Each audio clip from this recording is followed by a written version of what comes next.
Guys, alam niyo ba na I got my personalized bracelet. Hindi kayo maniniwala. So, ito. Hindi ko alam kung anong kung gold, silver, o ano pa. White gold. Bali, ito pa nga pala. Bigay sa akin. Personalized bracelet. So, hindi ko alam kung nasasangla to. So, yun. Welcome home. So, nandito ulit ako, guys. Ayan, so, stay tayo dito for 30 days. Gagawin ko lahat, guys, para yun, makalakad po ulit.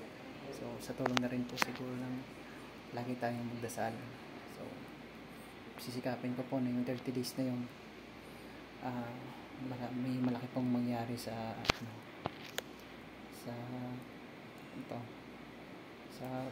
physical ko na condition. So, at least though, yan. So, wala pong imposible. So, dyan lang kayo. Try ko yung daily routine ko kung ano gagawin ko. Try ko may-upload. So, please, kung makarating ka sa video kong to, please share mo naman, mag-like ka, mag-heart ka, mag-comment ka.